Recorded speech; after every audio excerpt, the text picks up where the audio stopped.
In March 2006, the wind pushed fine dust across the co-op lot outside Hastings, and people stopped their conversations when Hannah Catherine Fisher pulled in with a load of seed. The truck was a 1999 Chevrolet Silverado with 312,000 miles, oxidized red paint, and a tailgate held shut by a gray ratchet strap that had frayed edges where the sun had worked on it for years. She cut the engine, stepped down in patched bib overalls and a faded denim jacket, and carried her invoice folder, like she had done the same task 10,000 times. Two men near the scale house watched her boots, then her truck, then each other, and one of them muttered, "One bad machinery failure, and she's done." The judgment looked reasonable if you only looked at surfaces. Hank, as everyone called her, was running 300 acres of corn and soybeans with no hired help. Her gloves were mended at the thumbs. Her cap brim was soft from rain and sweat. Her field cultivator had 3 different paint shades on one wing because she welded and replaced parts in stages instead of buying new steel in one transaction. Across the same lot, neighbors signed papers for late-model machinery packages at 6.4%, 7-year terms, and yearly payments that sounded manageable in spring optimism. Their tractors were clean. Their cabs smelled like new plastic. Their lenders sent Christmas baskets. Hank bought coffee in bulk, packed sandwiches in wax paper, and carried a sharpened pencil in her shirt pocket. Dale Kruger noticed her that day, too, though he did not step in yet. He worked for Titan Plains Equipment and looked like a catalog photo in pressed khaki pants and a dealership cap without a stain. He spoke in the fast, reassuring cadence of monthly payments and tax advantages. Standing by a polished pickup with dealer plates, he glanced at Hank's Silverado, gave a small half-smile, and said to the man beside him, "She'll be in my office sooner or later." He said it mildly, like a forecast. Before we go any further, if you want to know how the woman with the ratchet-strapped tailgate ended up changing how an equipment salesman understood farm survival, follow this story all the way through. Hank's rule did not start as a slogan. It started as a memory. In November 1987, when she was 12, she stood by a livestock gate and watched an auctioneer sell her father's machinery line by line after rates climbed and operating debt outran a thin crop year. She remembered the sequence, not the emotion. The 4020 went first, then the planter, then the grain truck. Her father had borrowed what advisors called reasonable leverage, because everyone said scale required debt. The notes repriced. The weather did not cooperate. He spent 2 years refinancing time itself, then ran out of it. Hank learned one hard arithmetic lesson very early. Interest keeps charging on bad years. By the second week of April 1998, she had a notebook with columns labeled acres, inputs, and cash dates, and she was renting her first 80 acres while working weekends at a parts counter in town. Her opening numbers were plain and disciplined. Cash rent was $88 per acre, so $7,040 due in 2 installments. Seed and chemistry came to $5,960. Fuel and repair projections were $2,100. Total expected cost, $15,100 before harvest. She had $16,400 saved, so her margin for error was $1,300, and no lender to extend a bridge if things went wrong. That constraint shaped everything she did for the next 2 decades.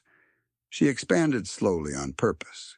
In 2000, she added 60 acres at $92 per acre, rent, and paid in advance to secure terms. In 2001, she found 100 more acres from an owner who wanted reliable checks more than promises, and she offered $96 per acre with half due in January and half after harvest settlement. By 2003, she was at 240 acres total, still with no operating note because she pre-bought only what she could cover from winter grain sales and kept a separate repair envelope with a fixed cap of $4,500. If a repair pushed beyond that, something else waited. She did not treat cash flow as a suggestion. She treated it as weather. The kitchen sink rule appeared in 2004, handwritten on white paper and taped under a small clock. If I cannot pay cash in 90 days, I do not buy it. She read it every morning while rinsing coffee cups. The rule blocked emotional purchases, blocked fatigue purchases, blocked fear purchases. At the diner, neighbors talked horsepower. Hank asked one question and wrote one number: annual fixed cost. She turned down a nearly new tractor offered with zero down because the 5-year payment schedule came to $21,840 per year before insurance and interest adjustments. Instead, she drove to a retirement auction near Doniphan and bought a 1978 International 1486 for $9,800 cash. It was rough, but compression tested well. She spent $2,140 on parts over the winter, did the labor herself, and logged total machinery costs that year at $5,870, including filters, hydraulic fluid, and one tire repair. Still under $6,000. Early discipline looked boring, and that was the point. She tracked per-acre costs with stubborn consistency. In 2005, corn seed at $47 per acre, chemistry at $29, fertilizer at $81, fuel and repairs at $36, crop insurance at $14, cash overhead allocation at $22. Total, $229 per acre on corn ground. Soybeans came in at $164 per acre. She sold in tranches, never all at once, and used target price orders that seemed conservative when markets rallied. Conservative kept her alive when markets dropped.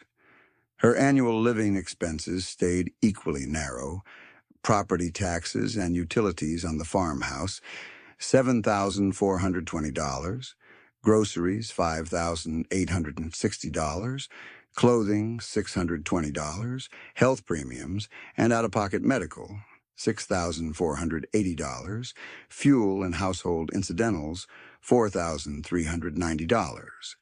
Total household spend, $24,770. She knew that number because she wrote it down.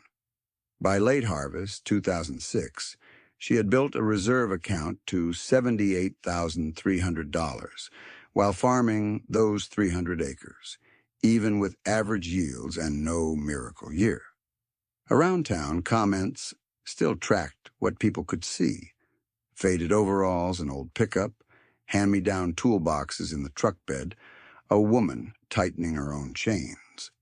At the co-op counter in the diner line by the church steps, she heard versions of the same prediction, that she was scraping by and one break would finish her. She measured risk in months of liquidity, not in appearances. Financing avoided in one season compounded into options in the next.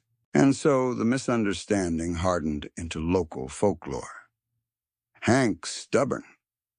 Hank's behind the times. She'll have to modernize or disappear. She heard all of it, nodded, loaded her inputs, and drove home in the Silverado with the strap humming against the tailgate. The truck looked one pothole away from retirement. The balance sheet did not. Within a few years, that difference would move from rumor to proof.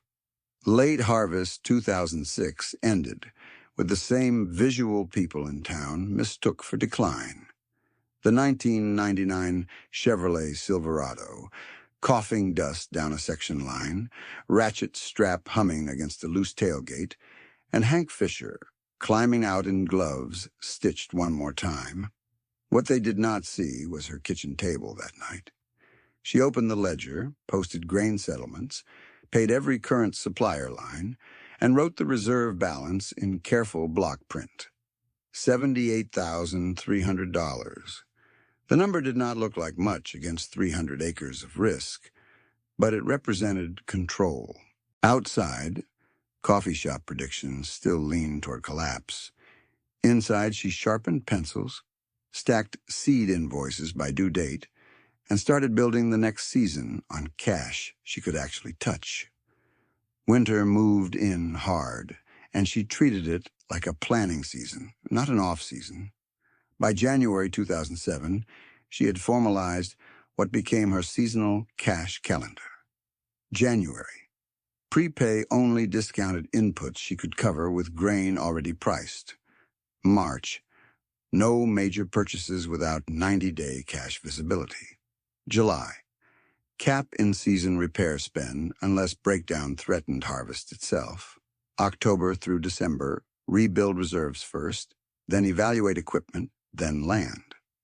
The order never changed. In years when corn rallied, she still funded reserve before discretionary upgrades. In years when soybeans disappointed, she cut household spending, not agronomic essentials. That distinction kept yields stable, while peers often cut the wrong line item first. The discipline looked plain from the road, but it was engineered in detail. After her father's auction in 1987, she spent years learning where farms actually fail. They did not fail because a bearing went out in June. They failed when thin margins met fixed obligations that could not pause. In her 20s, she kept what she called a failure notebook, copied from courthouse records and sale bills, and wrote down reasons in plain language.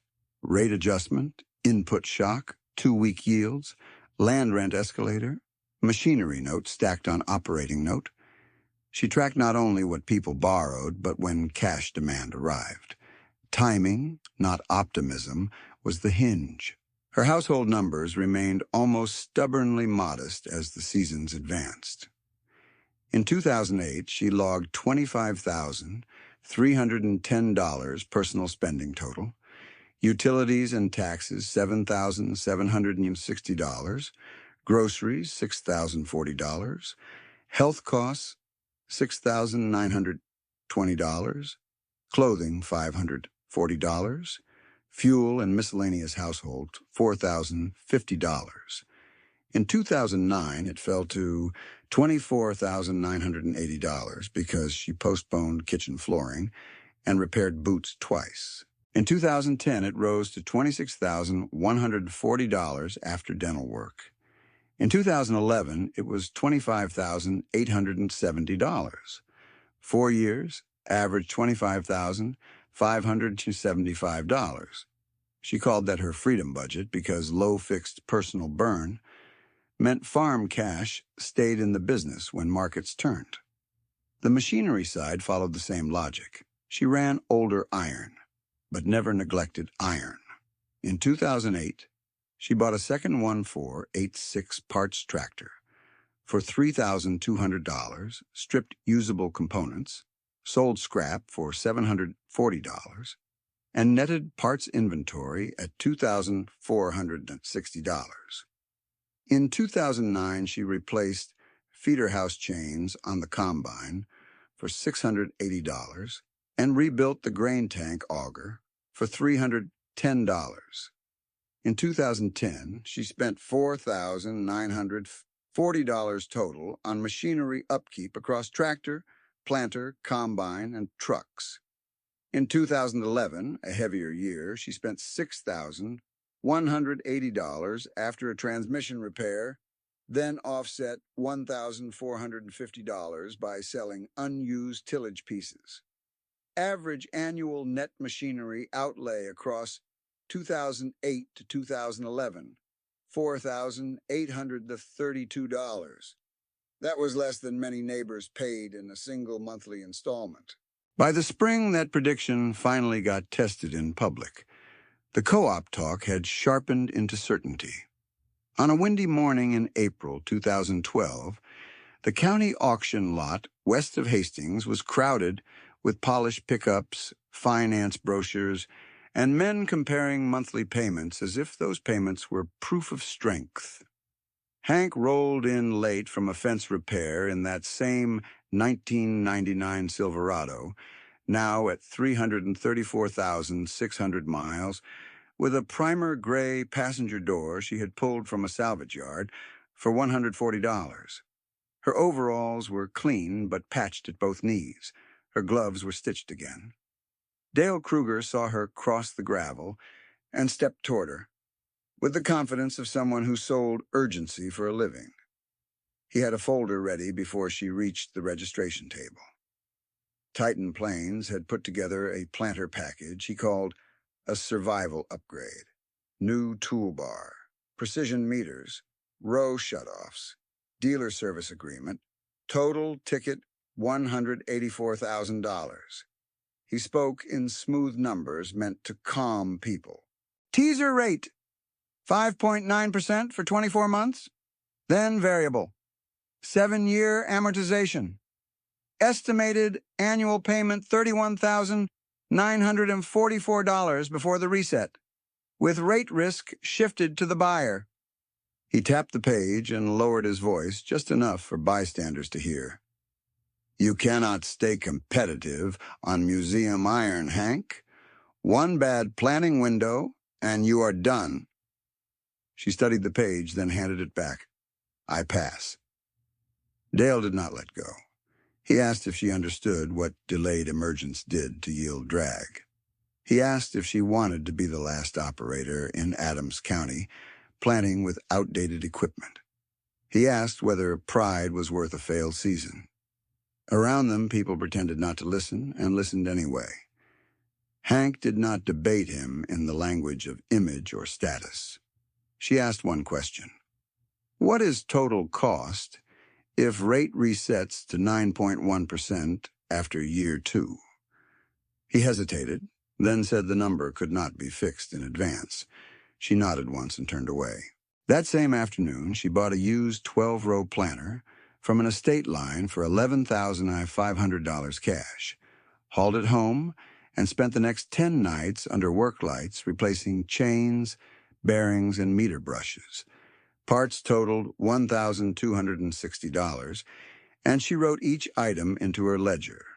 Opener discs, $420, meter rebuild kits, $318, drive chains, $176, monitor harness repair, $146, seed tube guards, $92, hydraulic hoses, $108. Total investment, $12,760. No note, no lien, no variable clause waiting to wake up in a bad year. 3 weeks later, another decision arrived that mattered more than the planter. A retiring neighbor offered 120 adjoining acres at $3,250 per acre. Total price, $390,000. Conventional financing would have been simple and fast. Hank proposed private terms instead. $120,000 down from reserves, then $90,000 after each of the next 3 harvests. 0 interest, secured by contract for deed. The seller accepted because she had never once missed a date on any prior agreement. The first payment posted in November 2012, exactly as scheduled. If you are still with this story, you already see the crux. Most people compared speed. Hank compared fragility. Her discipline was not frugality theater, and it was not fear of growth. It was a framework built from arithmetic and memory and then tested against real seasons. By harvest 2013, people started noticing that her balance sheet moved in one direction regardless of talk around town. Net farm income that year was $86,400 with 0 interest expense. In 2014, it was $79,100, again with 0 interest. No one at Coffee wanted to discuss those numbers because debt was still cheap and shiny machinery still looked like momentum. But in her notebooks, the comparison was already non-trivial. Every dollar, not sent to interest, was either reserve, land, or input flexibility for the next cycle. Let me stop here and ask you something. When you evaluate whether an operation is strong, do you look first at what it owns or at what it owes? Land growth came slower and cleaner than anyone expected. She purchased 40 acres in 2015 at $4,100 per acre, total $164,000 cash. No celebration, no announcement. Just deed recorded and another field added to the rotation map. She kept a 300-acre operating core and used rentals only when terms were conservative enough to survive a down year. When landlords pushed escalators without yield-sharing clauses, she walked away. She would rather farm fewer acres that remained solvent than chase scale that depended on perfect weather and cooperative rates. She continued the same pattern while others called it luck. In 2015, net farm income $91,700, and the 40-acre purchase closed without a lender. In 2016, a tighter year, income dropped to $72,300. She absorbed it and moved on. In 2017, stronger markets and disciplined sales lifted net to $104,800. In 2018, $88,600. In 2019, $96,200. In 2020, $112,900. Across that 8-year run from 2013 through 2020, cumulative net farm income reached $732,000. The operating reality that mattered more was this. Reserve account balance reached $487,000 by the close of 2020, with all supplier accounts current and no term debt on machinery or land. People who opposed her method were not fools, and this part matters. They were capable operators who made decisions that had worked in another credit environment. Luke Jensen expanded acreage and equipment to support a larger, custom harvest schedule, carrying $1.8 million in machinery obligations because rates had been manageable at origination. Marisol Vega refinanced operating notes to keep a family quarter through 2 soft years, then watched repricing squeeze her cash cycle. Owen Burke stacked land and equipment obligations to protect long-term capacity, expecting commodity recovery to outpace interest drift. Tessa and Reed Mallory financed livestock expansion with monthly commitments calibrated to stable feed and fuel assumptions. Their choices were understandable inside the prevailing consensus. The underlying variable that changed was the cost of time. By July 2021, Adams County felt that shift in hard numbers. Drought cut yields. Fertilizer that had been about $410 per ton pushed toward $910. Variable loan rates moved toward 9.1%. Input timing got tighter. Working capital disappeared faster than forecasts assumed. For debt-heavy farms, it was a squeeze from both sides, reduced revenue potential, and higher carrying costs on money already spent. For Hank, the season was painful but survivable. She paid higher input prices in cash, trimmed non-essential passes, preserved soil amendments where return justified the spend, and kept every due date under her own control. She did not celebrate surviving what hurt her neighbors. She delivered parts after dark, loaned tools, and kept conversation practical. One evening at the co-op, when someone asked why she never financed up in the good years, she gave the same answer she had given for 15 years. Debt is weather that never clears unless you pay it off. That winter, the county finally saw what those words meant in practice. At the 2022 fall land auction, with 160 acres on offer at $3,825 per acre, many expected Hank to stand in the back, hands in pockets, and watch larger operators bid. She stayed quiet through the opening increments, then stepped forward at the end and presented a certified check for $612,000. Dale, standing near the clerk table, asked to verify funds. The issuing bank confirmed the check on site.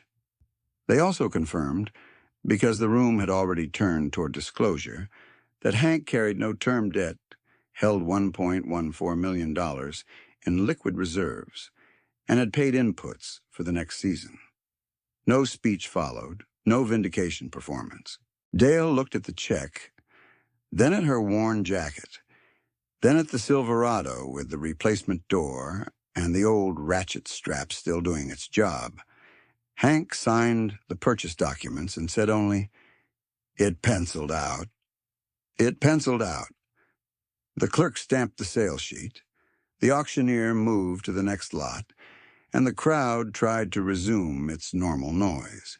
It did not quite recover. Dale Kruger folded his verification note into his shirt pocket and stepped back from the table without another argument.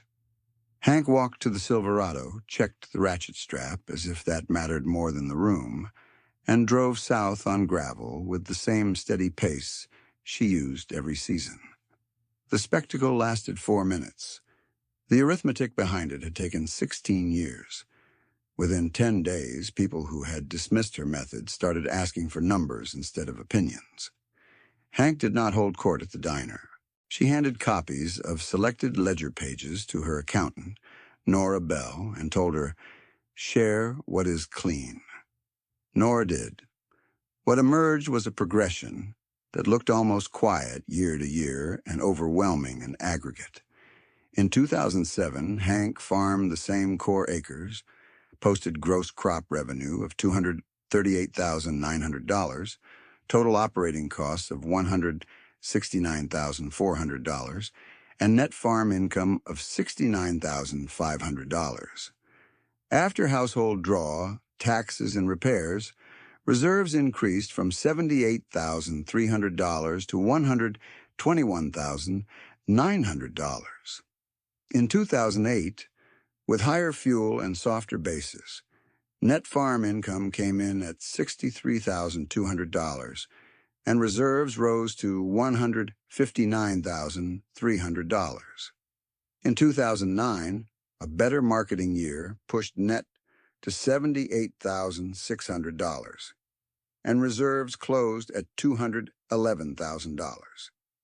In 2010, a mixed yield year delivered $71,400 net, reserves $257,200.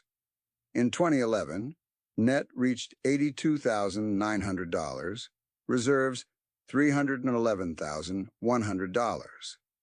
The April 2012 planter decision and the 120-acre contract changed her capital path, but not her rules. She spent $12,760 all in on the used planter and calibration work instead of taking the $184,000 package. That single substitution preserved borrowing capacity she never used and prevented fixed annual payments near $32,000 from entering her baseline. Then she put $120,000 down on the 120-acre contract and accepted 3 harvest payments of $90,000 at 0 interest. Her reserve balance dropped by design to convert cash into land without finance charges. From there, the year-by-year sequence became the backbone of her credibility. 2013, net farm income $86,400. First private land payment $90,000. Year-end reserve $249,500. 2014, net farm income $79,100. Second land payment $90,000. Year-end reserve $223,900. 2015, net farm income $91,700. Third land payment $90,000. Bought 40 acres at $4,100 per acre. Total $164,000 cash. Year-end reserve $158,600. 2016, net farm income $72,300. No term debt. Rebuilt reserve to $206,400. 2017, net farm income $104,800. Reserve $284,900. 2018, net farm income $88,600. Reserve $341,700. 2019, net farm income $96,200. Reserve $411,200. 2020, net farm income $112,900. Reserve $487,000. That 8-year run produced $732,000 in net farm income, while she retired private land obligations, acquired additional acreage, and carried zero bank term debt. The underlying logic was simple and non-trivial at the same time. She treated liquidity as a crop. She planted it first, protected it in dry years, and harvested optionality when markets turned. Nora Bell later prepared a side-by-side that made even stubborn skeptics pause. If Hank had accepted Dale's 2012 planter package at $184,000 with 5.9% teaser, then 9.1% reset after 24 months, 7-year amortization would have produced roughly $31,944 annual payment in early years and about $35,800 after reset, depending on index movement and fees. Over 7 years, total cash outflow would likely have landed near $238,000 to $246,000. Hank's actual path cost $12,760 plus average annual upkeep of about $1,900 on that planter line. Estimated 7-year outflow, roughly $26,000. Capital preserved versus financed path, around $212,000. That is more than half the 2022 certified check.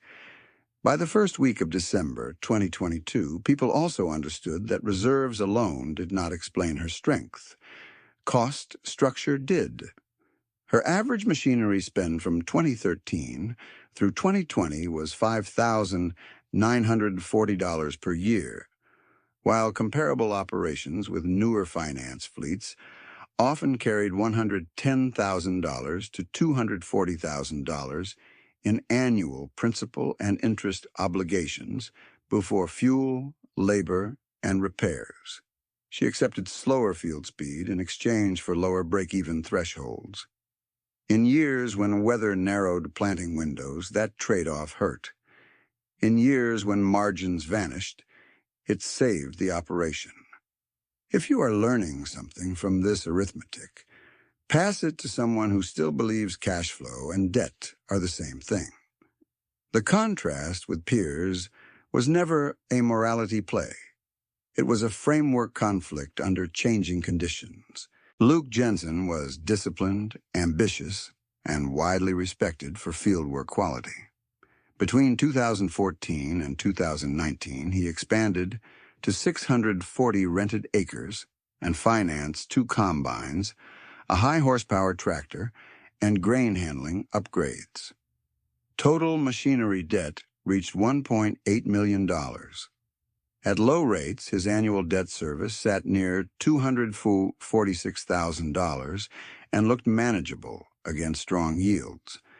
His model assumed steady throughput and normal repair cycles. When rates climbed and one combine required a major hydrostatic rebuild, annual fixed obligations pushed above $300,000. He did not fail because he was careless. He failed because his margin for volatility had narrowed to almost zero. Marisol Vega held a family quarter section and fought hard to keep it. She refinanced operating notes, during 2 uneven seasons, carrying $620,000 in short-term obligations tied to input and rent timing. At 4.2%, interest looked survivable if harvest met trend. When repricing moved that paper toward 8.7% and fertilizer doubled, her carrying costs jumped by more than $27,000 in one season before principal reduction. She cut household spending, sold a grain truck, and still watched liquidity thin out by August. She was not reckless. She was trapped in a capital cycle that demanded perfect timing. Owen Burke's case was heavier. He had $2.3 million in total obligations, split across land notes, equipment contracts, and operating credit, assembled over a decade when expansion seemed prudent. His projected debt service coverage ratio in lender files was acceptable at trend yield and moderate rates. Once input inflation and dry weather reduced gross revenue, that ratio collapsed. Covenant pressure followed. He entered foreclosure proceedings with land equity on paper and no time to realize it safely. Good operator. Bad capital weather. Tessa and Reed Mallory expanded livestock with finance facilities and feed systems when margins justified growth. Their combined monthly payments reached $14,700 across equipment, buildings, and prior carryover notes. For several years, they met every date. Then feed, fuel, and veterinary lines rose together while sale prices lagged. Monthly shortfall appeared at $3,200, then $5,100, then worse. They liquidated part of the herd to protect the core and still could not close the gap without restructuring. Their story hurt the county because they had done so much right and were still overwhelmed. By mid-June 2021, the crisis no longer sounded hypothetical in Adams County. Rainfall deficits deepened. Corn rolled by noon in fields that usually held color until evening. USDA regional updates marked yield risk upward week after week. Local corn yield averages that often hovered near 190 bushels per acre slipped toward 148 in many dry blocks, with some tracts lower. Soybeans that could have done 58 bushels settled near low 40s on stressed ground. Revenue fell at the exact moment costs surged. Fertilizer quotes that had sat around $410 per ton moved toward $910, and in some windows, anhydrous bids came in higher with shorter hold periods. Diesel spent much of the season above prior planning assumptions. Variable operating notes repriced fast enough that budgeting meetings became triage. A 1-point rate increase on $1 million of carry ads, $10,000 annual interest. For operators carrying multiple lines, each point was not an annoyance. It was payroll, rent, or seed. Hank did not escape the drought. Her yields dropped too. Her fertilizer bill rose too. The distinction was her fixed obligations were minimal and fully visible. She entered the season with no machinery note, no term land debt, and the ability to prepay key inputs from reserves. Her break-even calculations could absorb lower production because interest expense did not expand when weather deteriorated. She postponed non-essential upgrades, pulled more wrench time herself, and held grain in bins until basis improved enough to matter. Survival came from options purchased years earlier by saying no to attractive terms. The human consequences arrived one by one. Luke surrendered the 640 rented acres he had assembled because he could not renew under new lender conditions. Marisol listed part of her family quarter, then negotiated to keep the home tract by selling development rights on less productive edges. Owen entered formal foreclosure mediation and lost control of acreage scheduling during proceedings. Tessa and Reed liquidated livestock groups to meet immediate obligations and paid legal fees to restructure remaining notes. None of them were mocked in Adams County by anyone who understood numbers. They were treated as neighbors caught by a model that stopped working when the cost of money rose and weather did not cooperate. In late September 2021, Hank met each of them in ordinary places: the co-op counter, a gravel lot after church, Nora Bell's office with legal pads on the table. She did not offer speeches. She shared worksheets, cash inflow dates, expense tiers. What to cut first, what never to cut. Which payments to negotiate by calendar rather than emotion. Her standard line stayed short. Keep your land first. 3 days after harvest wrapped in 2022, Nora finalized one more comparison that spread quietly through the county. Hank's operation, across the 2013 through 2022 window, generated cumulative net farm income of $1,127,300, acquired land with cash and private zero-interest terms, and entered 2023 with verified liquidity, even after writing the $612,000 check. 4 neighboring operations of similar scale generated comparable gross revenue in strong years, but transferred between $640,000 and $1.9 million to interest, fees, and forced liquidation discounts over the same broad cycle. The numbers did not accuse anyone. They clarified the trade-offs. Dale Kruger read that packet in his truck before dawn, parked outside Titan Plains, and sat there long enough for frost to melt off the windshield. He had sold what the industry rewarded him to sell. He had believed his own framework. Now he had a county full of repayment stress, and one woman in faded overalls whose old pickup still started every morning because she had spent 2 decades refusing fragile math. He started the truck, drove to Titan Plains, and did something he had never done after losing a sale. He asked for the customer file to be reopened, not for financing follow-up, but for post-mortem arithmetic. By the 3rd week of January 2023, that arithmetic had moved from dealership desks to the Adams County Extension Meeting Room, where lenders, producers, landlords, and suppliers had gathered for what everyone called a planning session, and what everyone understood was a stress session. Hank sat in the back row in faded overalls and a brown coat with a torn cuff she had mended from the inside. Her notebook was open. Her pencil was sharp. Dale stood along the wall near the coffee urn, arms folded, listening. Nora Bell opened with county averages, then stopped and said the room needed one fully disclosed operating model if anyone wanted to separate pride from solvency.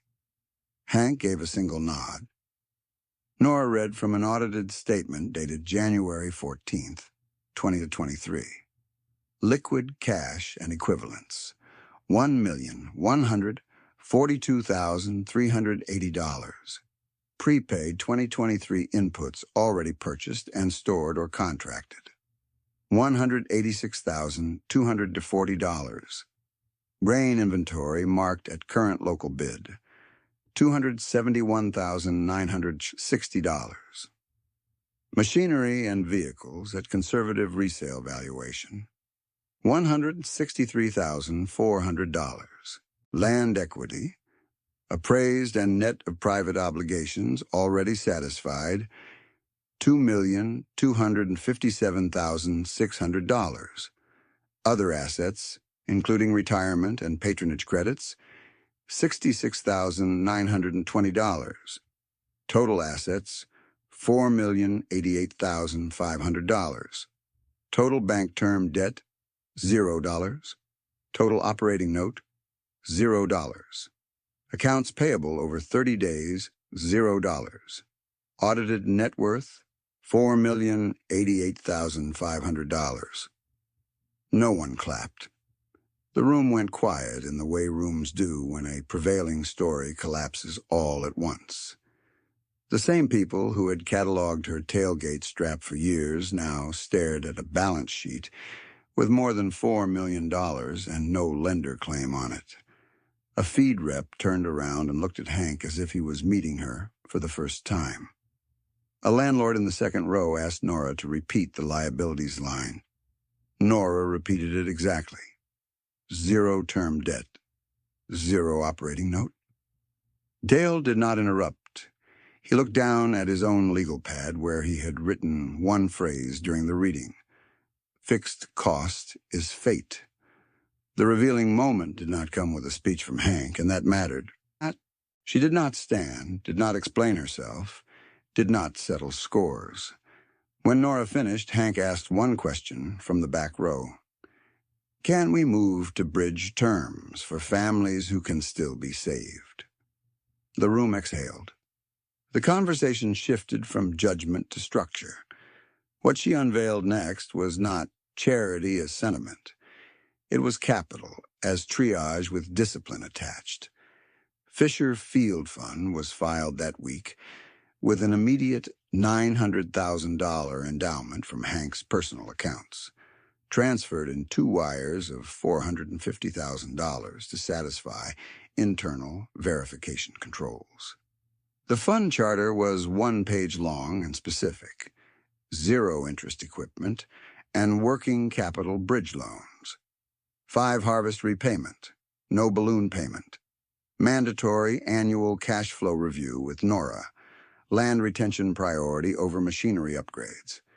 If a recipient sold land to buy comfort equipment, support ended. The first allocation meeting ran nearly 4 hours. Hank spoke less than anyone else at the table. She listened, asked for numbers, and circled due dates. Luke Jensen came first. He had lost the 640 rented acres that had once defined his scale, but he still had a viable core if he could harvest on time without predatory short-term rates. He requested $92,000. Hank approved $85,000 after line-item review. The money bought a used combine for $62,000, a compatible header for $18,000, and $5,000 in immediate repair parts and belts. Terms were plain. 5 equal payments of $17,000 at each post-harvest settlement, 0 interest, first payment due after his first stabilized harvest. Commercial quote at that moment had been 8.8% for similar paper, which would have pushed annual payment near $21,700. The fund cut his annual cash burden by about $4,700 and preserved timing flexibility in the exact month he needed it. Marisol Vega's request was not for shiny equipment. It was for water reliability and input efficiency on ground she still had a chance to keep. She received $60,000.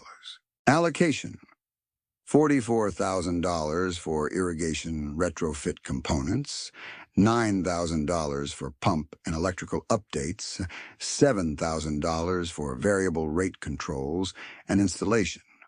Her repayment schedule was $12,000 per harvest for 5 years, 0 interest. Comparable commercial terms, near 9.2%, would have landed around $15,400 annually. The difference, roughly $3,400 each year, was enough to cover crop insurance and a portion of family health premiums without drawing from operating cash. Owen Burke's case was legally complex and emotionally heavy. He needed room to stabilize leases and stop legal bleed-out, not another machine.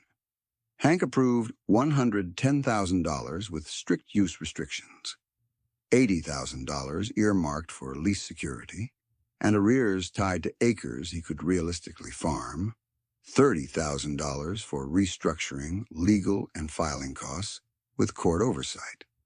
Repayment terms were again 5 harvests, $22,000 per year, 0 interest, contingent on verified acreage and cost control milestones. At 8.9% commercial money, the same bridge would have cost roughly $28,200 annually. The saved spread gave him breathing room to avoid another forced sale. Tessa and Reed Mallory received $75,000, split deliberately between survival and structure. $52,000 went to feed purchases timed to avoid panic pricing. $13,000 cleared stacked veterinary and supplier balances that were blocking normal terms, and $10,000 covered debt restructuring legal costs so they could replace chaotic monthly obligations with a workable schedule. Their new repayment line under the fund was $15,000 per harvest for 5 years, zero interest. Their previous monthly burden had been $14,700 across existing notes. The restructuring they secured with this support brought combined required monthly outflow down to $8,900, still hard but manageable, with disciplined herd sizing. Hank reserved $140,000 for 2 beginning farmers to be selected by committee after spring planting plans were verified, and she parked the remaining capital inside a rolling treasury ladder so the fund could continue lending without forcing asset sales in volatile months. She did not call it generosity in any meeting notes. She called it land first liquidity. The numbers kept people honest because they could be checked. Initial disbursements and reserves accounted for $470,000 committed, plus $430,000 retained. Annual expected repayments on the first 4 loans totaled $66,000 to $66. No, she corrected the draft herself when she saw it, because arithmetic errors become policy errors. Luke $17,000, Marisol $12,000, Owen $22,000, Mallory $15,000. Total scheduled annual inflow, $66,000. At that pace, principal recapture from those 4 loans alone would restore $330,000 over 5 harvests while preserving ownership continuity across multiple operations. It was revolving rescue, not one-time relief. 3 months later, early summer stress tests were run against each recipient using conservative yield assumptions and current input bids. Under commercial debt, projected combined annual payments for those 4 packages would have been approximately $86. Again, the numbers were corrected before final print. Luke, $21,700, Marisol, $15,400, Owen, $28,200, Mallory, $19,500. Total near $84,800. Under Fisher Field Fund terms, combined annual payment was $66,000. Annual difference, roughly $18,800. Over 5 years, direct interest and payment pressure relief approached $94,000, not counting avoided penalties, renewals, and forced liquidation discounts. In county terms, that was not abstract finance. That was seed, rent, insurance, and time. Nora then built the wider model, the one that turned individual relief into community arithmetic. Acres directly stabilized by first-round recipients. Luke, 220 core acres, Marisol, 160-acre quarter section, Owen, 160 leased back acres under manageable terms, and the Mallory forage and feed base supporting their resized herd footprint equivalent to about 600 crop acres in regional feed demand linkage. The county did not need to agree on every assumption to see the pattern. Keep land under local control, reduce finance drag, and the same revenue dollars circulate in town instead of leaving as interest. Dale attended every review session that summer without speaking much. He began bringing different proposals to customers, less focused on monthly teaser comfort and more focused on total cycle cash burden under bad year assumptions. Titan Plains management noticed the change because commission numbers shifted toward lower-ticket used units. The adjustment was not celebrated inside the dealership at first. It reduced short-term margin. Dale kept doing it anyway, When the Winter Farm Bureau panel convened in late 2023, the room was full enough that people stood along the walls. The moderator asked direct questions about what had failed and what had worked. Dale was given the first response on equipment strategy. He did not hedge. "I sold financing first growth as default advice," he said. "For some families, that advice increased fragility. I was wrong about that. We are opening a used equipment and cash flow first division at Titan Plains. We will run total repayment math beside yield risk math before we recommend anything." He turned toward Hank when he said the next line. "She changed my math." Hank did not smile for effect. She slid a folder across the table containing standardized repayment schedules, stress test templates, and one-page borrower rules. Her statement was 8 words. "Keep your land first, then buy what lasts. Keep your land first, then buy what lasts." The panel broke without applause, and that was appropriate for Adams County. Chairs scraped, caps went back on heads, and people moved into the hallway in low voices about payment dates, lease clauses, and spring input timing. Near the coat rack, Luke Jensen stopped Nora Bell with his folder open to the new schedule and asked whether his due dates could be tied to his actual harvest settlement cycle instead of fixed calendar months. Nora said yes, crossed out the printed date on her yellow pad, and rewrote the first installment to match his elevator contract window. One line changed, and a late fee trap disappeared before it could become a default. Outside, cold air pushed through the entry each time the door opened. Hank stood off to the side while neighbors compared the standardized stress test sheets she had handed out at the panel. No speeches followed. The practical work had already started. By February 2024, the fund had finished first annual reviews on the 4 original notes and moved the reserved beginning farmer pool into active files. The committee selected Eli Navarro and Priya Collins, first-generation operators leasing modest acreage with clean records, conservative assumptions, and no appetite for glossy projections. Eli's package was set at $70,000 for a used tractor, a no-till drill, and a working capital buffer tied to crop insurance compliance. Priya's package was set at $70,000 for irrigation upgrades, a dependable grain handling setup, and prepaid seed across a split-acre rotation plan. Both notes carried the same 5-harvest, zero-interest framework, mandatory annual review, and land retention first covenant used in the first 4 files. When Nora closed the Year 1 disbursement worksheet, the arithmetic finally sat clean.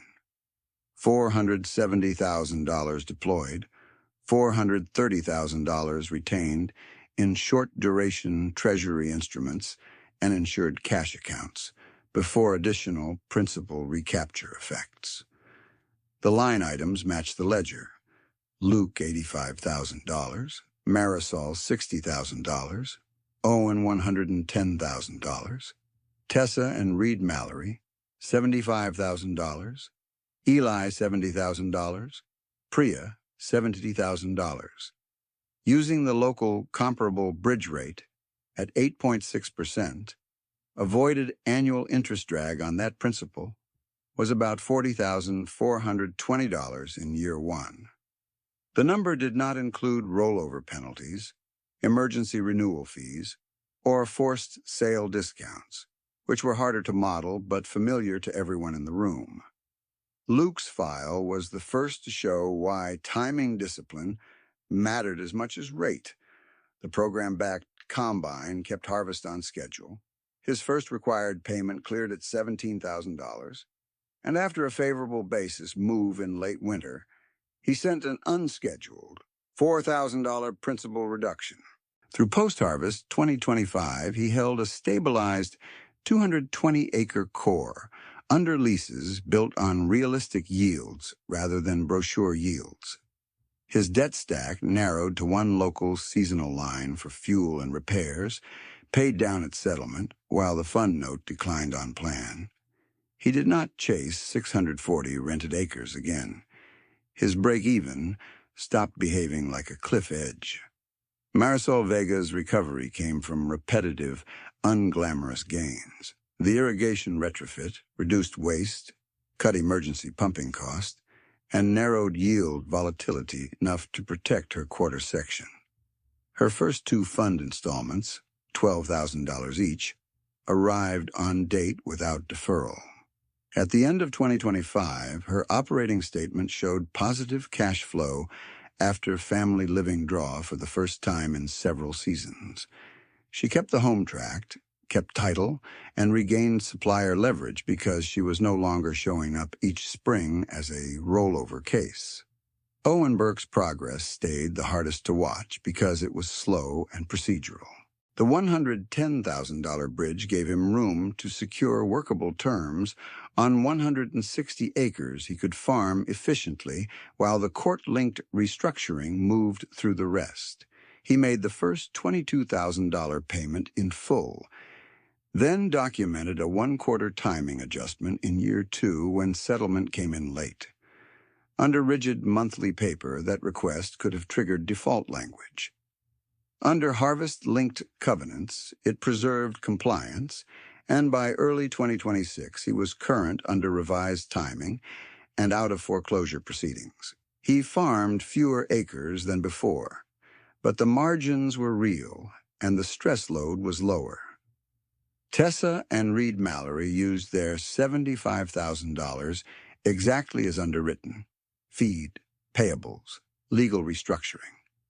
That fidelity mattered as much as principal amount. Feed buying moved from panic windows to planned windows, supplier balances normalized, and the legal work converted a crushing pattern into a survivable one.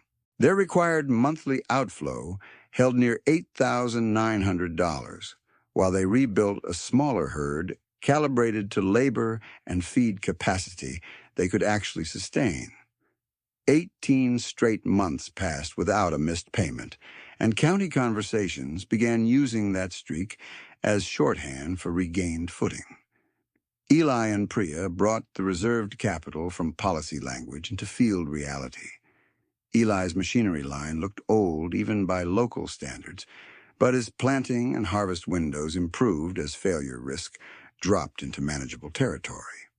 He hit his first 2 scheduled payments and prepaid part of the third after a strong soybean year. Priya's irrigation and handling work cut storage bottlenecks and basis losses, lowered per-acre stress costs, and put her first payment in early. From the road, neither place looked impressive. On paper, both were solvent and getting sturdier. By March 2026, Nora's aggregate review quantified what people had already noticed in coffee shops and repair bays.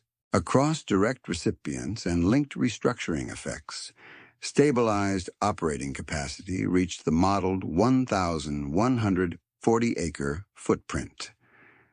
Scheduled annual principal inflow to the fund reached $94,000 once Eli and Priya entered full repayment cycles. Default rate remained 0. Deferred payment events stood at 1, documented and cured.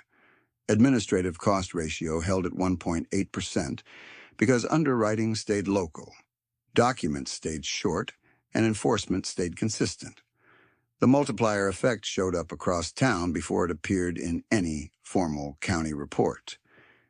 Repair shops were paid on time because operators were no longer trapped in fee spirals. Suppliers extended normal terms because account statements stopped swinging between silence and panic. Landlords got fewer emergency calls in August. Cash that would have exited as compounding interest remained in Adams County as payroll, inputs, maintenance, and taxes. What began as one disciplined balance sheet had become a stabilizing institution with rules strict enough to survive sentiment. Dale Kruger's adjustment unfolded in full view over the same seasons. In 2024, he accepted lower commissions to build Titan Planes' used equipment and cash flow first desk from a side counter into a formal division with its own underwriting sheet. Every proposal had to show total cycle repayment under stressed rates, not teaser rates, with a bad year sensitivity column for yield cuts and input spikes. Some buyers rejected the math and purchased elsewhere. Others came back after one hard season and asked him to rerun the numbers on used inventory. By 2025, Titan Planes adopted that template across 3 branches. New unit volume softened, used equipment turnover improved, and delinquency in Dale's customer book declined enough to quiet internal resistance. At the late 2023 Winter Farm Bureau panel, he had already conceded in public that financing first defaults had harmed resilience. Now the shift was visible in contracts, not speeches. When asked where the framework came from, he kept the answer plain. Adams County taught us. In 2027, he moved out of commission sales into part-time training for younger staff and opened with 1 case study each cycle. The operator in patched overalls with 0 bank debt, who stayed solvent through stress, then financed recovery for neighbors. Hank did not alter the details people had once misread as weakness. By the second week of April 2026, she still drove the 1999 Chevrolet Silverado, now at 347,000 miles, with the same ratchet strap across the tailgate and the same salvage yard passenger door. The dashboard crack had spread another inch. She still wore faded overalls and kept invoices in an old folder that looked older than some lease agreements in the county. The rule above her sink had not changed. If she could not pay cash in 90 days, she did not buy. Her spring footprint remained conservative by design. 300 owned acres and 120 operated under terms she could survive in a bad year. The paid-for 12-row planter from 2012 stayed in service after routine off-season work. The 1978 International 1, 486, she rebuilt for $2,140 in parts, remained dependable for lighter jobs and backup duty. Machinery outlay stayed disciplined, typically below the cost thresholds that locked neighbors into fixed payment stress. She never argued against technology itself. She argued against cost structures that demanded perfect weather, perfect prices, and perfect timing to stay current. Nora's 2026 audit placed Hank's net worth at $4.86 million, built primarily from land equity, liquid reserves, retained earnings, and modestly valued machinery, with 0 bank term debt and no operating note. Outsiders still treated the number as abrupt. Locals did not. They had watched the arithmetic accumulate across narrow margins, repeated restraint, and a long refusal to mortgage tomorrow for status today. The people tied to the first lending cycle kept moving forward on terms that matched their capacity. Luke stayed current on the 220-acre core. Marisol held her quarter and kept positive annual cash flow. Owen remained out of foreclosure under manageable lease structure. Tessa and Reed maintained the resized herd and continued making scheduled payments. Eli and Priya stayed current and expanded only when cash supported the step. Nora remained the compliance anchor, correcting errors before they became lawsuits. Dale remained evidence that a public antagonist could become a useful convert once the numbers won. At dawn, outside Hastings, the final image stayed plain. Gravel under worn tires, an old pickup idling steady, a paid-for planter waiting near the shed, a woman in faded overalls leaning over a grease point before the sun cleared the trees. The county once read that picture as scarcity. The ledgers read it as strength. Appearance had been loud. Arithmetic had been true. Appearance had been loud. arithmetic had been true. On the first Monday of May 2026, that truth was sitting in folding chairs at the extension office, boots dusty from planting and folders thick with actual repayment records. Nora Bell called the meeting to order at 8 sharp, then passed each borrower a one-page ledger with 3 columns, scheduled, paid, and variance. Luke Jensen tapped his page with one finger, glanced at Hank, and said, "I am sending 21 this year, not 17. Bases helped in January." Hank nodded once and wrote the number down. Marisol Vega slid over 2 deposit slips and a handwritten note from her pump contractor showing reduced energy cost per irrigated acre, then said, 12 on time, and I can do 2 extra in November if soybeans hold. Owen Burke spoke last, quiet as ever, but steady. "My court release is filed. I brought stamped copies." He unfolded the documents on the table, and Nora checked each seal before she smiled.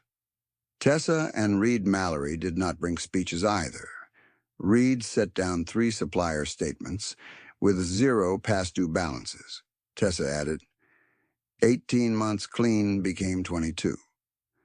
By the end of that morning, the Fisher Field Fund Board had confirmed $94,000 in scheduled annual principal inflow, plus $11,000 in voluntary prepayment commitments if post-harvest prices cooperated. The arithmetic that once protected one farm now protected a local system.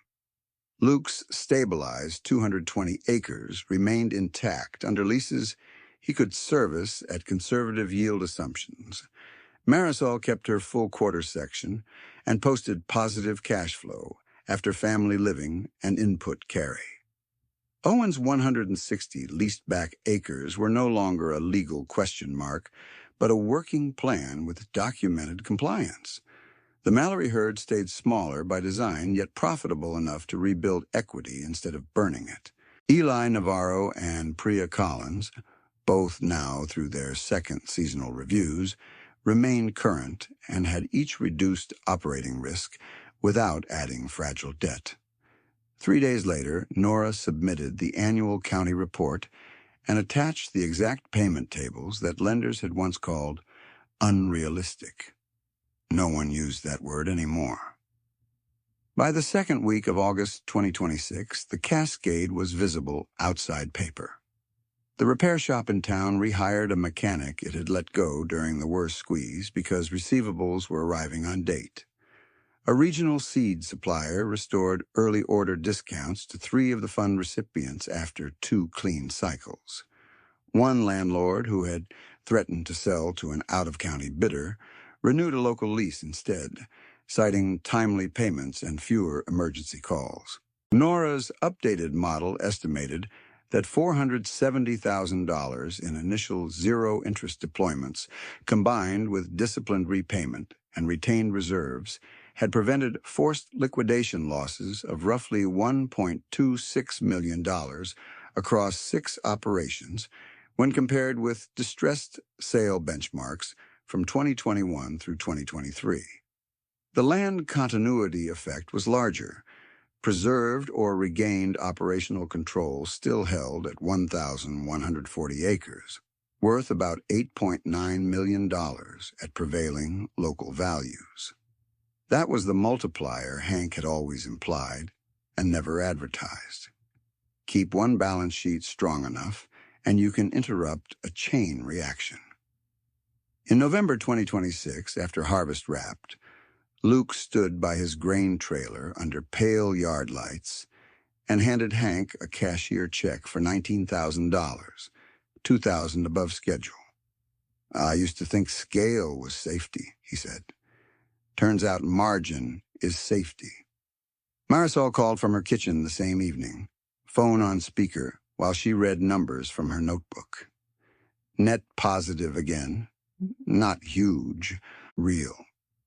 Owen sent Nora an email with scanned lease renewals and wrote one sentence in the body text. No emergency renewal needed this year. Tessa and Reed came in person, carrying a folder held together with a binder clip and a coffee thermos they insisted Hank take home. Reed said, "We still owe, but we sleep now." Tessa added, "That is not small." Hank answered with the same line she had used at the panel, unchanged. "Keep your land first." Dale Kruger's full resolution arrived on a cold morning in February 2027 at Titan Plains Hastings Branch, where a retirement breakfast had been arranged in the parts bay between pallets of filters and stacked tires.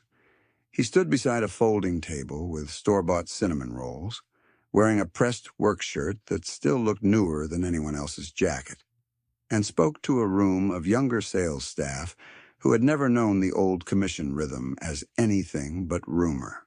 He held up a photocopy of one document.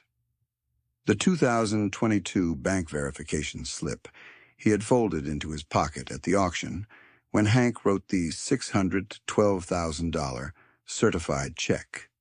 He had kept it in his desk for 4 years.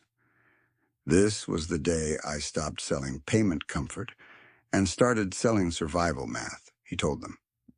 "Teaser rates can flatter a bad decision. Stress-tested totals tell the truth." Titan Plains had already shifted by then. Used equipment and cash flow first proposals were standard in 3 branches. Delinquency rates in his former client book had fallen, and the company training manual included a required worksheet modeled on Nora's format. Dale retired from commission sales exactly as forecast, then returned 2 days a week as a trainer, by choice, to teach younger reps how to run downside scenarios before quoting anything. Spring 2027 opened with mud, wind, and the familiar Silverado idling at the edge of a field lane, now past 353,000 miles. The gray ratchet strap that had once hummed against the tailgate in every chapter still held, though Hank had replaced one frayed section and written the replacement date on masking tape under the latch. She had not upgraded the truck. She had upgraded what the truck represented. The 1978 International 1486 still handled auger and light tillage duty after another winter service. The paid-for 12-row planter from 2012 still planted straight after meter checks and fresh chains. The white sink-side rule card, edges yellowed, remained taped beneath the small kitchen clock. "If I cannot pay cash in 90 days, I do not buy it." Nora had asked to preserve the original card in a file once it faded beyond legibility. Hank refused and copied it by hand instead, placing the old one in a clear sleeve inside her ledger binder, right behind the 2012 auction receipt. Every named life in this story had reached stable ground. Hank still operated 300 owned acres plus 120 rented, with an audited net worth that continued to track near $4.86 million, mostly land equity and retained earnings, and still 0 bank debt. Nora Bell remained her accountant and the fund's compliance anchor, respected now by lenders who once dismissed local underwriting as too strict. Luke farmed his 220-acre core and had rebuilt his machinery line around paid-down used units. Marisol held her quarter section and no longer rolled short-term notes from fear into the next season. Owen, out of foreclosure, kept 160 leased-back acres on terms that matched reality instead of optimism. Tessa and Reed Mallory ran a smaller herd that matched labor and feed capacity, and had not missed a payment since the reset. Eli Navarro and Priya Collins stayed current, expanded only when cash supported expansion, and joined the fund review committee for beginning farmer applications.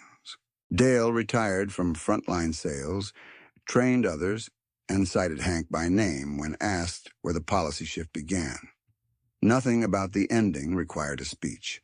The records had already spoken. At dawn in Adams County, the final image did not need improvement. A woman in faded overalls checked a grease point by hand. An old pickup waited with a strapped tailgate and a cracked dash. A paid-for planter sat ready near the shed. The fields were ordinary, the wind was ordinary, and the discipline was ordinary in the way the most powerful things usually are. The county had once mistaken that picture for scarcity. Years later, with every ledger reconciled and every name accounted for, it read the picture correctly. The farmer who looked poorest had been richest where it counted, and because she was, other people kept their land.